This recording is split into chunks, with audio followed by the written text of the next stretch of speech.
Start. उपाध्यक्ष महोदय, मैं इस बिल का स्वागत करता हूं।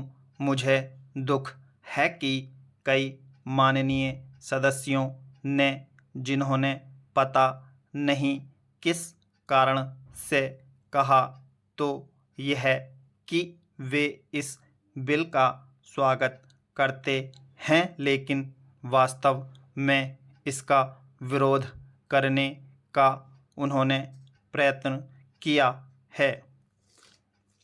आखिर इस बिल में कौन सी ऐसी चीज़ है जो कि हिंदी को कोई एक विशेष स्थान दिलाती है?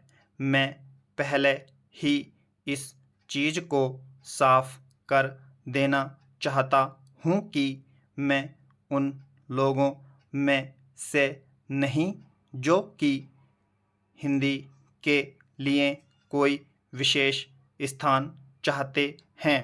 मुझे तो ऐसा लगता है कि जो सदस्य महोदय ऐसा कहते हैं कि इस बिल के द्वारा हिंदी को कोई विशेष स्थान दिया जा रहा है, उन्हें वास्तव में हिंदी का इतिहास मालूम नहीं है। हिंदी कुछ उन लोगों की भाषा है जो राष्ट्रीय विचार के थे, जिनका कि राष्ट्रीय आंदोलन में बहुत हाथ था। उन्होंने इसका प्रचार किया।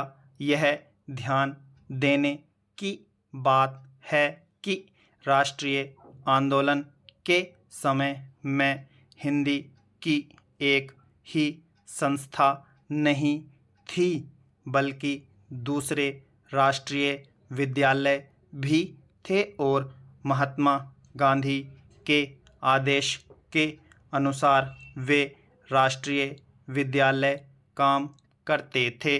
उनके द्वारा भी कुछ डिग्रियां और उपाधियां आदि बांटी जाती थीं।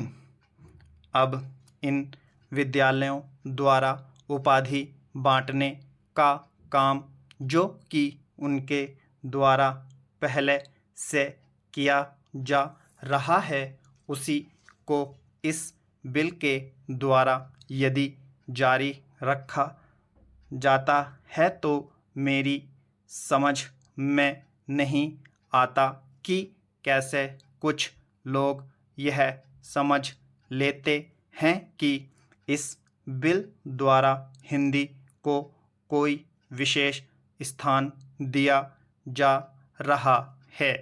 मैं नहीं समझता कि इसमें हिंदी को कोई विशेष स्थान दिए जाने की बात है, और जैसा मैंने पहले निवेदन किया, मैं उन लोगों में से नहीं हूँ जो कि चाहते हैं कि हिंदी को कोई विशेष स्थान दिया जाए।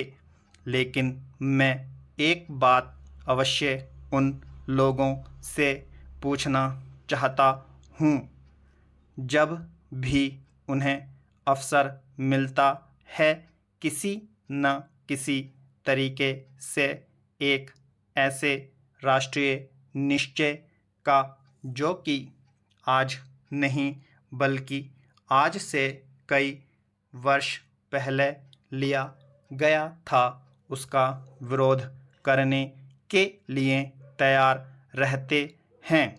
संविधान में राजभाषा के संबंध में स्पष्ट व्यवस्था दी हुई है, तो भी मेरे यह मित्र उसका विरोध करने का प्रयत्न करते हैं।